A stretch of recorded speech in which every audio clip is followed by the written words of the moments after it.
నమస్కారం దూరదర్శన్ వార్తలకు స్వాగతం నేను వినతి ముందుగా ముఖ్యాంశాలు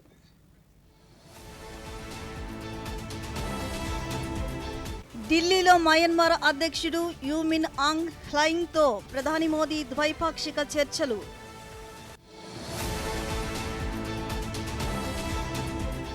భారత్ ఒమన్ల మధ్య అధికారికంగా అమల్లోకి వచ్చిన సమగ్ర ఆర్థిక భాగస్వామ్య ఒప్పందం సిఈపిఏ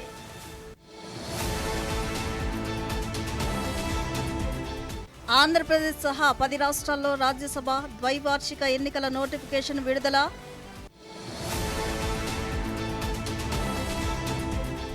ఆగస్టు 15 నాటికి రాష్ట్ర వ్యాప్తంగా సంజీవని ప్రాజెక్టును అందుబాటులోకి తీసుకువస్తామన్న ముఖ్యమంత్రి చంద్రబాబు నాయుడు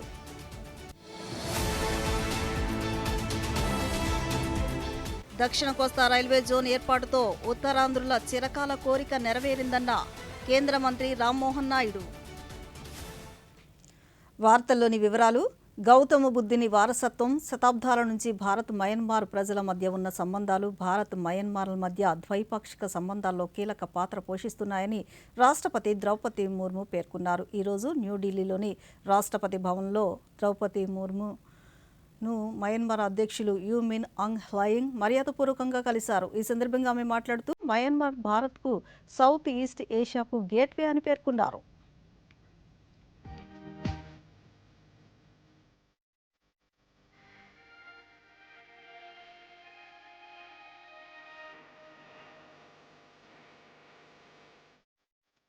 ప్రధానమంత్రి నరేంద్ర మోదీ మయన్మార్ అధ్యక్షుడు యూ మిన్ ఆంగ్ హ్లైంగ్తో ఈరోజు ఢిల్లీలో ద్వైపాక్షిక చర్చలు సఫలీకృతమయ్యాయి. ఢిల్లీలోని హైదరాబాద్ హౌస్లో జరిగిన ఈ సమావేశంలో చారిత్రక సాంస్కృతిక బంధాన్ని బలోపేతం చేస్తూ ప్రధాని మోదీ మయన్మార్ అధ్యక్షులు చర్చలు జరిపారు.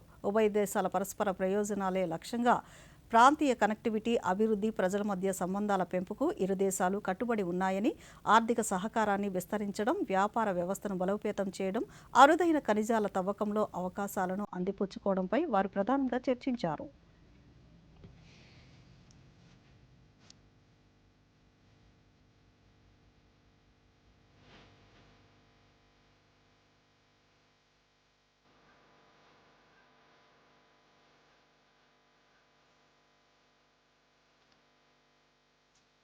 ఆంధ్రప్రదేశ్ సహా 10 రాష్ట్రాల్లో రాజ్యసభ స్థానాలకు 3 రాష్ట్రాల శాసన మండలి స్థానాలకు కేంద్ర ఎన్నికల సంఘం నోటిఫికేషన్ విడుదల చేసింది. ఈ నెల 18న పోలింగ్ నిర్వహించనున్నట్లు వెల్లడించింది. జూన్, జూలైలో 24 మంది రాజ్యసభ సభ్యుల పదవీ కాలం ముగియనున్న నేపథ్యంలో 10 రాష్ట్రాల్లోని రాజ్యసభ స్థానాలకు నోటిఫికేషన్ విడుదల చేసింది. ఈ రోజు నుంచి ఈ నెల 8 వరకు నామినేషన్లను స్వీకరిస్తారు. 9వ తేదీ నామినేషన్లను పరిశీలిస్తారు. ఈ నెల 11వ తేదీ వరకు నామినేషన్లో ఉపసంహరణకు అవకాశం కల్పించారు. పోలింగ్ ముగిసిన రోజు సాయంత్రం 5 గంటల నుంచి ఓట్ల లెక్కింపు చేపట్టి ఫలితాలు వెల్లడించనున్నారు. బీహార్లోని 9 శాసన మండలి స్థానాలకు ఎన్నికలు జరగనుండగా ఒక స్థానానికి ఉప ఎన్నిక నిర్వహించనున్నారు.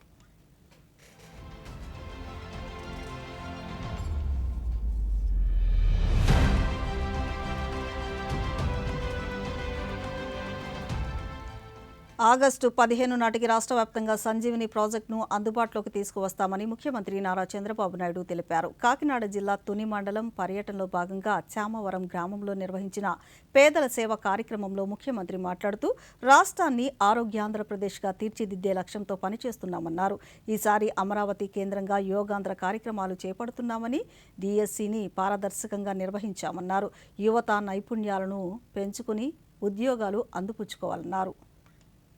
ద్వారా మీ ఇంటి దగ్గరికి ప్రపంచంలో ఉండే మెడికల్ నాలెడ్జ్ని తీసుకొచ్చి ఏ రోగమైనా బాగు చేసే బాధ్యత ఈ ప్రభుత్వం తీసుకుంటామని మీ అందరికీ హామీ ఇస్తున్నా. అయితే డిజిటల్ హెల్త్ రికార్డ్స్ క్రియేట్ చేస్తాం. అందుకే నేను ఈ ప్రాజెక్టు ద్వారా ప్రివెంటివ్ హెల్త్ కి వెళ్తున్నాను. ఆగస్టు 15కి రాష్ట్రం మొత్తం అన్ని జిల్లాల్లో సంజీవిని ప్రాజెక్టు తీసుకొచ్చి మీకు మెరుగైన ఆరోగ్య సేవలు అందించే బాధ్యత మీ ఇంటి దగ్గరే అందజేసే బాధ్యత నాది. మీరు అవసరమైతే ఏ డాక్టర్ కావాలన్నా మీకు అపాయింట్మెంట్ ఫిక్స్ చేపిస్తాం. మీరు హాస్పిటల్కి రావాలంటే అక్కడ వెయిట్ చేసే పని కూడా లేదు. పలానా టైంకి మీరు వస్తే సరిపోతుందంటే అడిగి పోయి ట్రీట్మెంట్ చేసుకొని ఇంటికి వెళ్తారు. ఇంకో పక్క ఏఐ డాక్టర్ని కూడా ఇస్తాను. ఆ ఏఐ డాక్టర్ మీకు ఏదైనా డౌట్ వస్తే ఫోన్ చేసి అడిగితే అది గైడ్ చేస్తుంది. మీకు ఇంకా ఏదైనా ప్రాబ్లం వస్తే ఒక ఫ్యామిలీకి, కొన్ని కుటుంబాలకు ఒక డాక్టర్ని కూడా అపాయింట్ చేస్తాం. మీరు ఫోన్లో మాట్లాడితే అతను కూడా గైడెన్స్ ఇస్తాడు. విశాఖపట్నం కేంద్రంగా దక్షిణ కోస్తా రైల్వే జోన్ ఏర్పాటుతో ఉత్తరాంధ్ర ప్రజల చిరకాల ఆకాంక్ష నెరవేరిందని కేంద్ర పౌర విమానయాన శాఖ మంత్రి కింజారపు రామ్మోహన్ నాయుడు స్పష్టం చేశారు. ఇచ్చాపురం పలాస రైల్వే స్టేషన్లో నిర్వహించిన రైల్వే జోన్ ప్రారంభోత్సవ అధికారిక కార్యక్రమంలో కేంద్ర మంత్రి మాట్లాడుతూ విశాఖ రైల్వే జోన్ సాధన కోసం గత 12 సంవత్సరాలుగా సుదీర్ఘ పోరాటం జరిగిందన్నారు. నూతన జోన్ ఏర్పాటుతో ఈ ప్రాంత రైల్వే సమస్యలకు స్థానికంగానే త్వరితగతిన పరిష్కారాలు లభిస్తాయని, పరిపాలన మరింత సులభతరం అవుతుందని తెలిపారు. అక్షరాలతో నిలిచిపోయేటటువంటి రోజు, సుదీర్ఘమైనటువంటి కళ, సుమారు 30 సంవత్సరాలుగా నిరీక్షణ మన అందరి కళ్ళల్లో ఉండింది. ఎప్పుడు మనకి సరికొత్త రైల్వే జోన్ మన ఆంధ్రప్రదేశ్ లో సాధిస్తామని. దానికి సంబంధించి గత 10 సంవత్సరాలుగా ఒక పార్లమెంట్ సభ్యుడిగా ఉంటూ నేను ఎంతో పోరాటం పార్లమెంట్ లో కూడా దీని గురించి చేయడం జరిగింది. అక్కడ పార్లమెంట్ వేదికగా ఒక 0 అవర్ వచ్చినా, ఒక డిబేట్ జరిగినా, ఒక కేంద్ర మంత్రి రైల్వే మంత్రి కలిసినా, ఏ సమావేశం జరిగినా సరే అనుక్షణం కూడా మన ఆంధ్రప్రదేశ్ రాష్ట్రానికి రైల్వే జోన్ కి సంబంధించి అనుక్షణం కూడా నేను పోరాటం చేయడం జరిగింది. మీ అందరికీ కూడా ఒక విషయం కూడా గుర్తుంటుంది. ఆ రోజుల్లో రైల్వే జోన్ సాధన కోసం ఈ ఇచ్చాపురం రైల్వే స్టేషన్ లోనే రాత్రిపూట కూడా దీక్ష చేసి మరీ సాధించాలని ఆ రోజు ఒక కార్యక్రమం కూడా చేపట్టాం. అయితే ఈ రోజు నాకు ఆనందం ఏంటంటే, ఒక కేంద్ర మంత్రిగా నేనున్నటువంటి సమయంలో ఆంధ్రప్రదేశ్ రాష్ట్రానికి సరికొత్త railway zone, South Coast railway zone సాధించుకోవడం అనేది నాకెంతో గర్వంగా ఉంది. రాష్ట్ర విద్యా, ఐటీ శాఖల మంత్రి నారా లోకేష్ ముంబైలో ఈరోజు మహారాష్ట్ర ముఖ్యమంత్రి దేవేంద్ర ఫడ్నవీస్తో సమావేశమయ్యారు. ఈ సందర్భంగా రాష్ట్రంలో పెట్టుబడులు, స్పీడ్ ఆఫ్ డూయింగ్ బిజినెస్ గురించి మంత్రి లోకేష్ మహారాష్ట్ర ముఖ్యమంత్రికి వివరించారు. ఏపీ విద్యాశాఖలో తీసుకువచ్చిన సంస్కరణలు, స్కిల్ డెవలప్మెంట్ విధానాలు తెలియజేశారు. మహారాష్ట్ర ఐటీ విద్యాశాఖలో అమలవుతున్న అత్యుత్తమ విధానాలను మంత్రి లోకేష్ అడిగి తెలుసుకున్నారు.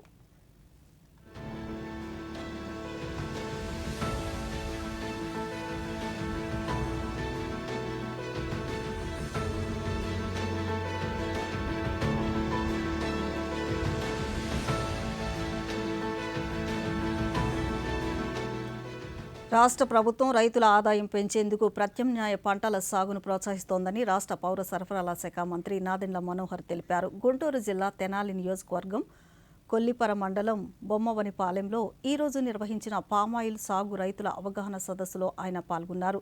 2047 స్వర్ణాంధ్ర లక్ష్యాల్లో భాగంగా నిర్వహించిన ఈ కార్యక్రమంలో పామాయిల్ సాగుకు ముందు వచ్చిన 34 మంది రైతులతో మంత్రి ముఖాముఖి నిర్వహించి పలు అంశాలపై చర్చించారు.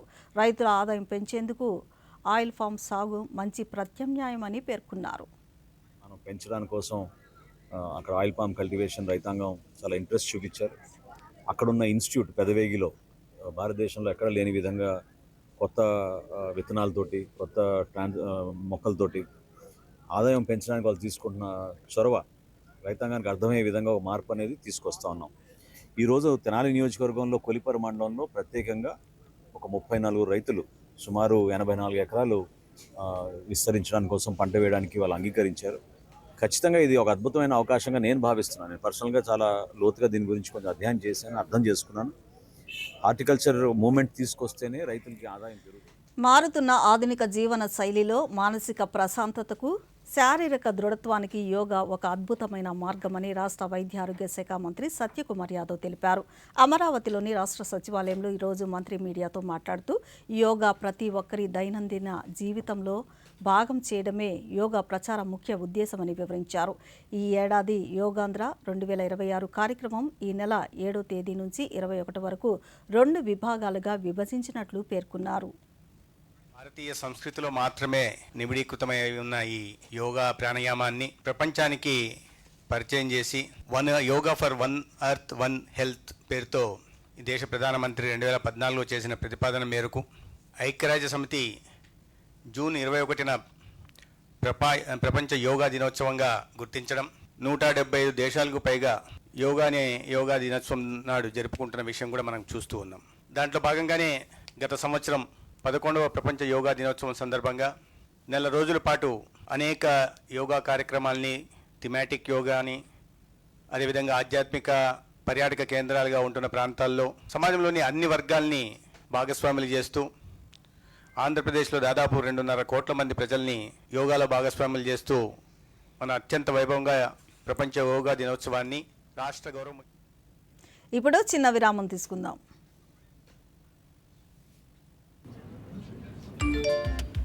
Work from home, high salary, just ఒక్క క్లిక్ లో. అరే వా, చిక్కుకుంది. తెలియని లింక్స్ ని క్లిక్ చేయకండి. ఆర్బీఐ అంటోంది, తెలివిగా ఆలోచించండి, అప్రమత్తంగా ఉండండి. తిరిగి వార్తలకు స్వాగతం. రాష్ట్ర వ్యాప్తంగా ఎన్టీఆర్ భరోసా పింఛన్ల పంపిణీ ప్రక్రియ కొనసాగుతుంది. మొత్తం 62,34,587 మందికి పింఛన్లు అందించాల్సి ఉండగా సచివాలయ సిబ్బంది ఈ ఉదయం నుంచే ఇంటింటికి వెళ్లి లబ్ధిదారులకు పింఛన్లను అందజేశారు. ఇప్పటికి వరకు 53,98,253 మందికి పింఛన్లు అందించగా 86.59% పింఛన్ల పంపిణీ పూర్తయింది. సచివాలయ సిబ్బందితో పాటు ప్రజాప్రతినిధులు, అధికారులు పింఛన్ల పంపిణీలో పాల్గొన్నారు. జిల్లాలో పింఛన్ల పంపిణీ విశేషాలను ఇప్పుడు చూద్దాం. శ్రీకాకుళం జిల్లా సంతబొమ్మాళి మండలం తోటాడ గ్రామంలో ఎన్టీఆర్ భరోసా పింఛన్లను రాష్ట్ర వ్యవసాయ శాఖ మంత్రి కింజరాపు అచ్చెన్నాయుడు అందించారు. ఈ సందర్భంగా మంత్రి మాట్లాడుతూ ప్రభుత్వం చేపట్టిన డిఎస్సి ప్రక్రియపై కొందరు కావాలనే అసత్య ప్రచారాలను చేస్తున్నారన్నారు. రాష్ట్ర ప్రభుత్వం గత 2 ఏళ్లలో అభివృద్ధి, సంక్షేమమే లక్ష్యంగా ముందుకు సాగిందన్నారు. తోటాడ గ్రామంలో సుమారు 47 లక్షల రూపాయల వ్యయంతో పలు అభివృద్ధి పనులకు మంత్రి శంకుస్థాపన చేశారు. ఏలూరు జిల్లాలో 2,55,816 మందికి 113 కోట్ల రూపాయలను సామాజిక పింఛన్ల కింద పంపిణీ చేస్తున్నట్లు జిల్లా కలెక్టర్ కె బెట్రిసెల్వి తెలిపారు. శనివారపుపేట మంచినీళ్ల వారి తోటలోని పేదలకు ఈరోజు కలెక్టర్ పింఛన్లను పంపిణీ చేశారు. స్థానిక ప్రజలను కలిసి వారి సమస్యలను కలెక్టర్ అడిగి తెలుసుకున్నారు. ఈ సందర్భంగా వెట్రిసెల్వి మాట్లాడుతూ లబ్ధిదారులను ప్రతి నెల 1వ తేదీన ప్రభుత్వం పింఛన్లు అందిస్తోందన్నారు. అర్హులైన ప్రతి లబ్ధిదారుడికి ప్రభుత్వ సంక్షేమ పథకాలు అందుతున్నాయని అనంతపురం శాసనసభ్యుడు దగ్గుపాటి వెంకటేశ్వర ప్రసాద్ తెలిపారు. ఈరోజు అనంతపురం నగరంలో పలు డివిజన్లలో పింఛన్ల పంపిణీ కార్యక్రమంలో ఆయన పాల్గొన్నారు.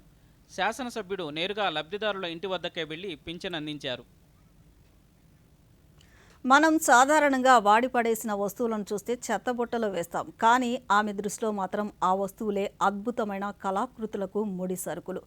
ఎవరు పనికిరావని పక్కన పడేసే వ్యర్థాలకు తన సృజనాత్మకతతో ప్రాణం పోస్తున్నారు విజయవాడకు చెందిన గృహిణి వరలక్ష్మి.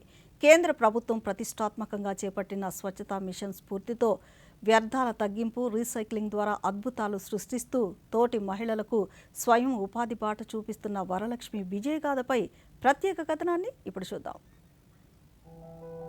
ఆసక్తి ఉంటే చాలు, అసాధ్యానికి ఆస్కారమే లేదని నిరూపిస్తున్నారు విజయవాడకు చెందిన వరలక్ష్మి. చిన్నప్పటి నుంచే ఆర్ట్ అండ్ క్రాఫ్ట్స్ అంటే ఎంతో ఇష్టం ఉన్న ఆమె పెళ్లి తర్వాత కూడా తన అభిరుచిని వదులుకోలేదు. ఇంటి బాధ్యతలు చూసుకుంటూనే తనకు దొరికిన ఖాళీ సమయాన్ని అద్భుతంగా సద్వినియోగం చేసుకుంటున్నారు. వాడి పడేసిన పాత న్యూస్ పేపర్లు, పుస్తకాల అట్టలు, ఖాళీ గమ్ బాటిల్స్, గాజు సీసాలు, ప్లాస్టిక్ మూతలు ఆమె చేతుల్లో పడితే చాలు ఎంతో అందమైన, విలువైన షో పీసులుగా రూపుదిద్దుకుంటున్నాయి. వేస్ట్ టు వెల్త్ క్రియేషన్ అనేది కాన్సెప్ట్ అండి. నాకు చిన్నప్పటి నుంచి ఆర్ట్ వర్క్ మీద ఇంట్రెస్ట్ ఉండేదండి. ఏదైనా వస్తువు ఎక్కువ ఏది ఉంటే దాంతోనే ఏదైనా చేయాలనేది ఒక ఆలోచన ఉంటుంది. సో నా దగ్గర పేపర్ మాత్రమే ఎక్కువ ఉండేదండి. దాంతో నేనేం చేయగలను అని ఆలోచిస్తున్న టైంలో రైస్ సెంటర్కి డిఆర్డిఏ నుంచే రైస్కి వెళ్ళాను నేను. రైజ్లో నాకు వచ్చిన ఆపర్చునిటీ ఏంటంటే అక్కడ ఒక క్లాసెస్ కండక్ట్ చేయమని చెప్పారు. క్లాసెస్ ఇచ్చిన తర్వాత నేర్పించిన వాళ్ళకి నేనే ఎంప్లాయ్మెంట్ ఇస్తున్నాను. సో వాళ్ళ ఇంటి దగ్గర నుంచే పని చేసి వాళ్ళు చేసిన ప్రోడక్ట్ నాకు తెచ్చిస్తారు. వరలక్ష్మి ప్రతిభ కేవలం తన ఇంటికే పరిమితం కాలేదు. గుంటుపల్లిలోని రైజ్ కేంద్రం ద్వారా నైపుణ్య శిక్షణ పొందిన ఆమె ఇప్పుడు తనలాగే ఎంతో మంది గ్రామీణ మహిళలు స్వయం ఉపాధి సాధించేలా ప్రత్యేక శిక్షణ ఇస్తున్నారు.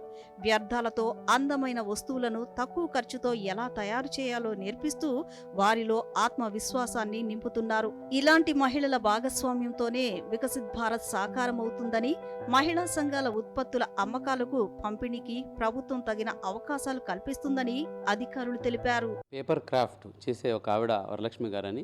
సో ఆవిడ రైస్ సెంటర్కి వచ్చినప్పుడు ప్యాషన్కి పేపర్తో కొన్ని బొమ్మలు ఇవన్నీ చేసేవాళ్ళు. ఈ న్యూస్ పేపర్ ఏదైతే ఉందో వేస్ట్ న్యూస్ పేపర్తో.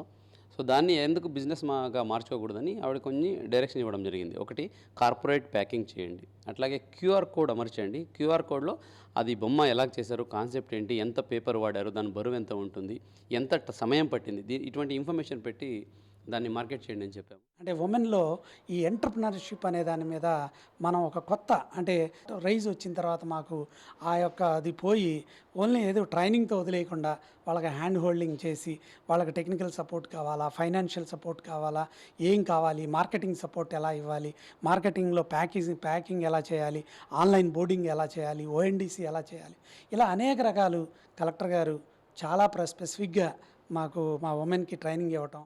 పండుగలు, ప్రత్యేక సందర్భాల్లో ఈమె తయారు చేసిన వస్తువులకు మార్కెట్ కంటే తక్కువ ధరకే మంచి నాణ్యతతో లభిస్తుండటంతో స్థానిక ప్రజల నుంచి విశేష స్పందన లభిస్తోంది. ఈ బొమ్మలు నేను ఏంటంటే పేపర్లో చూసి వచ్చి ఆర్డర్ ఇవ్వడం జరిగింది. ఏంటంటే ముందు మోటివ్ ఏంటంటే స్క్రాప్ నుంచి బొమ్మలు తయారు చేయడం.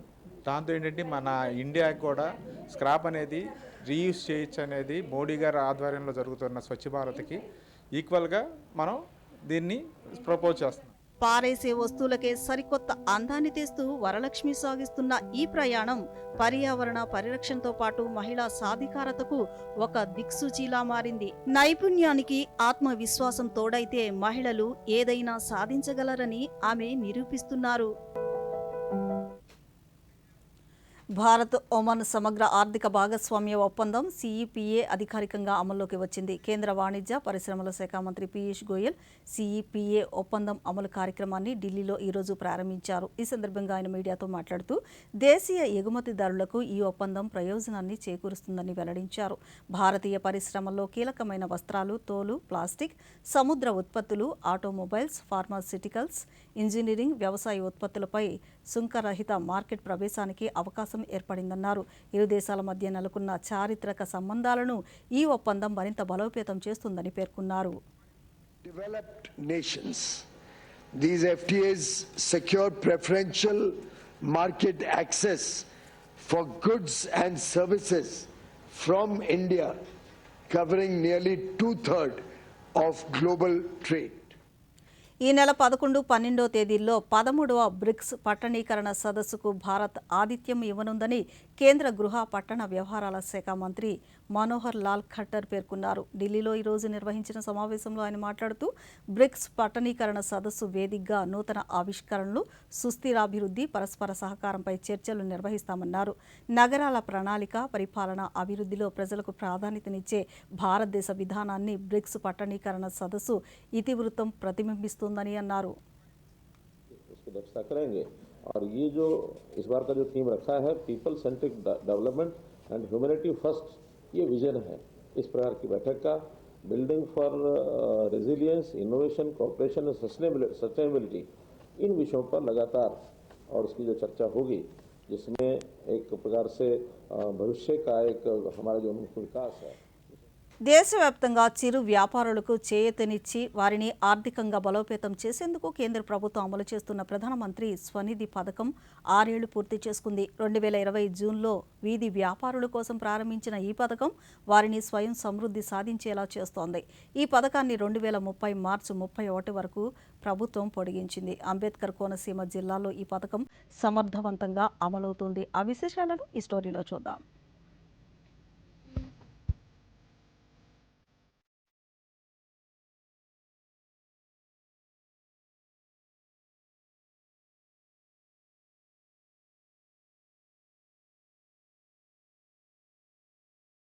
ఒకప్పుడు బ్యాంకు రుణం అంటే వీధి వ్యాపారులకు కలగానే ఉండేది. ప్రైవేటు వడ్డీ వ్యాపారుల నుండి డబ్బులు తీసుకొని రోజంతా కష్టపడి విక్రయించిన సొమ్ములో ఎక్కువ భాగం సాయంత్రానికి వడ్డీ వ్యాపారులకు చెల్లించే పరిస్థితులు ఉండేవి. అయితే కేంద్ర ప్రభుత్వం అమలు చేస్తున్న ప్రధానమంత్రి స్వనిధి యోజన చిరు వ్యాపారులకు భరోసా కల్పించింది. ఈ పథకం కింద కేంద్ర ప్రభుత్వం ఇప్పటి వరకు 17,115 కోట్ల రూపాయలు లబ్ధిదారులకు అందించినట్లు ఇటీవల ప్రకటించింది. తొలుత 10,000 నుంచి ప్రారంభమై వాటిని సకాలంలో చెల్లిస్తే మరింత రుణం పొందే అవకాశాన్ని ప్రభుత్వం కల్పించింది. అంబేద్కర్ కోనసీమ జిల్లాలో ముమ్మిడివరం నగర పంచాయతీతో పాటు రామచంద్రాపురం, అమలాపురం మున్సిపాలిటీలలో మొత్తం 7,269 మంది వీధి వ్యాపారులు ఈ పథకం కింద లబ్ధి పొందారు. 25 ఏళ్లుగా నిమ్మకాయల వ్యాపారాన్ని సాగిస్తున్న వారు ఒకరైతే పండ్ల వ్యాపారం చేస్తూ మరొకరు ఈ పథకంతో ఎంతో లబ్ధి పొందారు. మేము నిధి లోన్ తీసుకుని ఆ డబ్బులతో పెట్టుబడితో చిన్న వ్యాపారం చేసుకుంటాం, జీవనోపాధి గడిపించుంటాం. నేను దగ్గరగా 40 ఏళ్ళ నుంచి వ్యాపారం చేస్తున్నాను. చాలా ఇబ్బందులు పడ్డాం. ప్రధానమంత్రి గారి దయ వల్ల మాకేదో లోన్ ఇప్పించారు. ఆ డబ్బులతోనే మేము వ్యాపారం చేసుకుంటూ జీవనోపాధి నడిపించుకుంటున్నాం. ఈ వ్యాపారం సైకిల్ మీద చేసుకుంటానండి. చేసుకుంటే బయట తెచ్చుకుని మరి సాయంత్రం అమ్మి మరి ఎత్తుండేవాళ్ళు. ఈ లోపల మన మోడీ గారు పథకం పెట్టారండి, పిఎం పథకం పెట్టారండి. పెట్టి ముందు 10,000 ఇచ్చారు, జాగ్రత్త కట్టేసానండి. కట్టేసిన తర్వాత మళ్ళా క్యాకేసి 20,000 ఇచ్చారు. వీధి వ్యాపారులకు ప్రధానమంత్రి స్వనిధి పథకం భరోసానిస్తూ వారికి ఆర్థిక స్వావలంబన కల్పిస్తుందనడంలో ఎలాంటి సందేహం లేదు. ఇప్పుడు చిన్న బ్రేక్ తీసుకుందాం. కరెంట్ బిల్, కిరాణం, స్కూల్ ఫీజ్ అన్నీ అయిపోయాయి. బడ్జెట్ రెడీ అయిందా? 5,000 మిగిలాయి. కొత్త చీర తీసుకుంటావా? వద్దు, పోయిన నెలలోనే కదా తీసుకున్నాను. ఇంకోటి వద్దు, ముందుగా బడ్జెట్ వేసుకోండి. చిన్న చిన్న పొదుపులని బ్యాంక్లో సేవ్ చేసుకోండి. ఇక డబ్బు పెరుగుతుంటే చూస్తూ మురిసిపోండి. చెప్పవులే, ఇక వెళ్ళమ్మా. ఆర్బీఐ అంటోంది, పొదుపు చేసే వనిత సాధిస్తుంది ఘనత. దేశవ్యాప్తంగా వీధి వ్యాపారుల జీవితాల్లో మార్పు తీసుకురావడంలో ప్రధానమంత్రి స్వనిధి యోజన ప్రముఖ పాత్ర పోషిస్తోందని ప్రధానమంత్రి నరేంద్ర మోదీ పేర్కొన్నారు. పీఎం స్వనిధి యోజన ప్రారంభించి 6 సంవత్సరాలైన సందర్భంగా ప్రధాని ఈ పథకం కింద ఏ విధంగా లబ్ధి చేకూరుతుందో సామాజిక మాధ్యమం వేదికగా వెల్లడించారు. ఈ పథకం పూచీకత్తు లేకుండా రుణాన్ని అందిస్తోందని, ఆర్థిక సేవలను అందరికీ చేరువ చేస్తోందని, అసంఖ్యాకంగా ఉన్న వీధి వ్యాపారులకు కొత్త అవకాశాలను కల్పిస్తోందని ప్రధాని పేర్కొన్నారు. పీఎం స్వనిధి యోజనను నమ్మకం, గౌరవంతో పాటు సాంకేతికత ప్రధాన అంశంగా రూపొందించినట్లు తెలిపారు. లబ్ధిదారులందరికీ ప్రధాని ఈ సందర్భంగా శుభాకాంక్షలు తెలిపారు. వారి దృఢ సంకల్పాన్ని, కష్టపడే తత్వాన్ని ఆయన ప్రశంసించారు. వారి ప్రయత్నాలు దేశ ఆర్థిక వ్యవస్థను నిరంతరం బలోపేతం చేస్తున్నాయని పేర్కొన్నారు.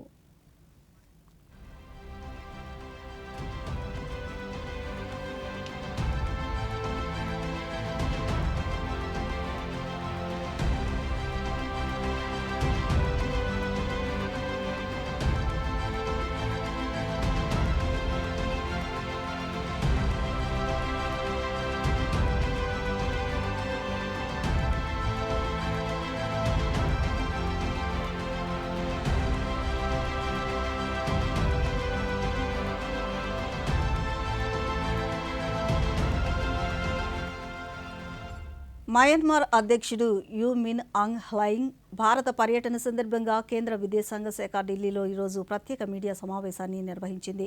ఈ సందర్భంగా విదేశాంగ కార్యదర్శి విక్రమ్ మిశ్రీ మాట్లాడుతూ భారత్, మయన్మార్ దేశాలు ద్వైపాక్షిక సంబంధాల పూర్తి పరిధిని సమీక్షించాయని వెల్లడించారు. వాణిజ్యం, ఆర్థిక వ్యవస్థ, రక్షణ, భద్రత, సరిహద్దు నిర్వహణ వంటి అంశాలపై చర్చించామన్నారు. ఆరోగ్యం, విద్య, ఇంధన రంగాల్లో సహకారం విస్తరించనుందని తెలిపారు. కీలక రంగాల్లో ఇరు దేశాల సంబంధాలను బలోపేతం చేసేందుకు ఈ పర్యటన తోడ్పడుతుందని పేర్కొన్నారు. Underscored the importance of preventing the misuse of sovereign territory for activities inimical to their security interests.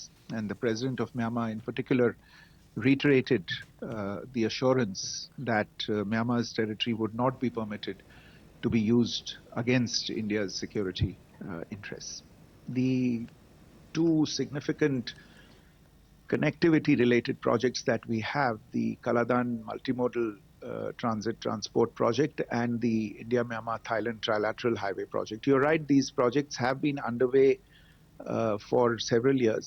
And దేశంలో వస్తు సేవల పన్ను జీఎస్టీ వసూలు వివరాలను కేంద్ర ఆర్థిక శాఖ విడుదల చేసింది. మే నెలలో 194,000 కోట్ల రూపాయలు వసూలు నమోదైనట్లు పేర్కొంది.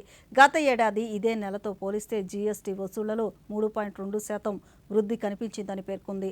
ఇక రీఫండ్ల సర్దుబాటు అనంతరం మే నెలకు నికరంగా జీఎస్టీ వసూళ్లు 166,904 కోట్లుగా ఉన్నాయని తెలిపింది.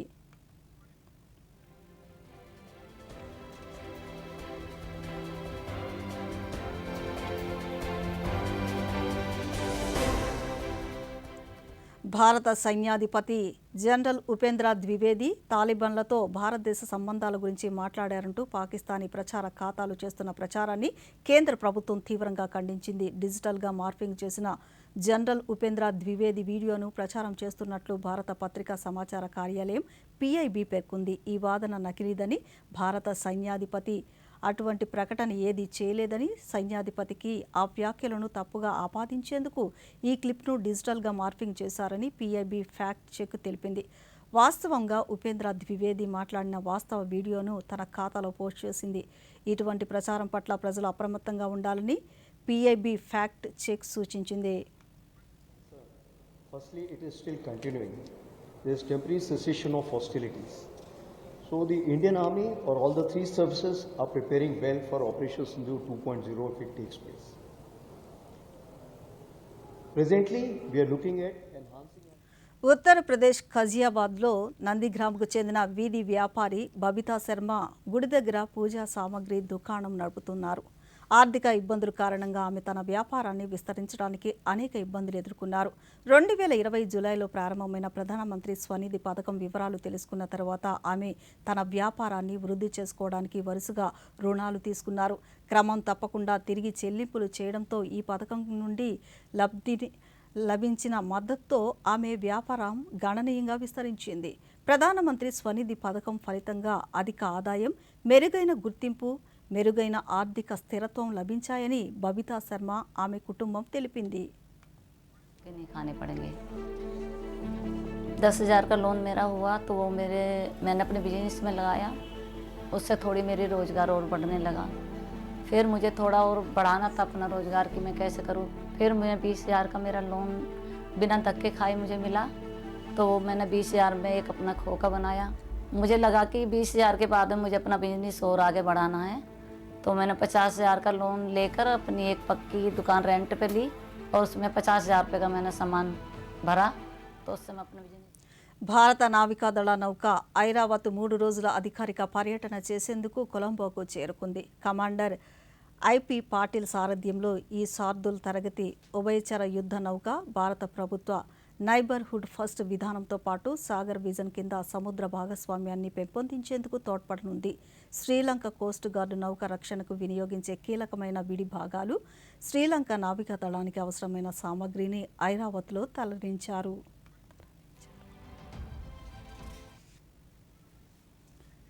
శ్రీనగర్లో 2 రోజుల పాటు నిర్వహించిన కాశ్మీర్ సాహిత్య ఉత్సవం సాంస్కృతిక మేధో కేంద్రంగా సందర్శకులను అలరించింది. ప్రముఖ రచయితలు, పాత్రికేయులు, సైనిక అనుభవజ్ఞులు, దౌత్యవేత్తలు ఈ ఉత్సవంలో పాల్గొన్నారు. ప్రాంతీయ వారసత్వం నుంచి ప్రపంచ భౌగోళిక రాజకీయాల వరకు పలు అంశాలపై చర్చించారు.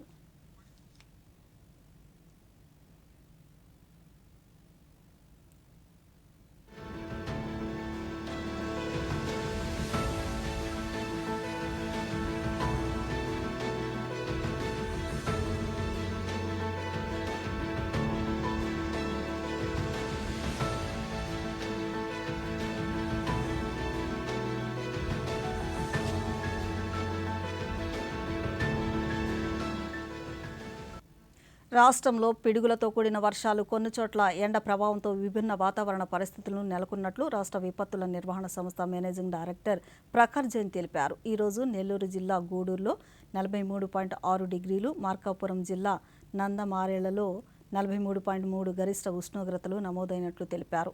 ఇక రేపు పలు చోట్ల మోస్తారు వర్షాలతో పాటు కొన్ని చోట్ల ఎండ ప్రభావం చూపే అవకాశం ఉందన్నారు. పోలవరం, ఏలూరు, NTR, గుంటూరు, పల్నాడు జిల్లాల్లో కొన్ని ప్రాంతాల్లో 42 నుంచి 44 డిగ్రీల మధ్య ఉష్ణోగ్రతలు రికార్డు అయ్యే అవకాశం ఉందని తెలిపారు.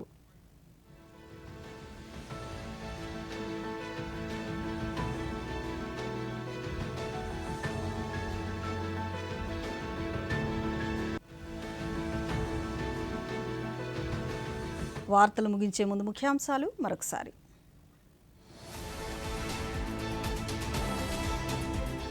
ఢిల్లీలో మయన్మార్ అధ్యక్షుడు యూ మిన్ ఆంగ్ హ్లైంగ్తో ప్రధాని మోదీ ద్వైపాక్షిక చర్చలు.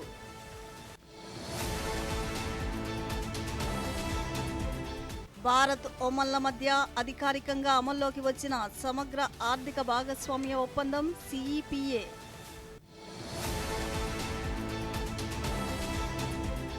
ఆంధ్రప్రదేశ్ సహా 10 రాష్ట్రాల్లో రాజ్యసభ ద్వైవార్షిక ఎన్నికల నోటిఫికేషన్ విడుదల.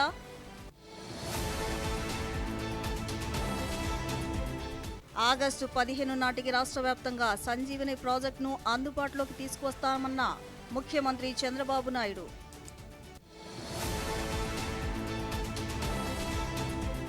దక్షిణ కోస్తా రైల్వే జోన్ ఏర్పాటుతో ఉత్తరాంధ్రుల చిరకాల కోరిక నెరవేరిందన్న కేంద్ర మంత్రి రామ్మోహన్ నాయుడు.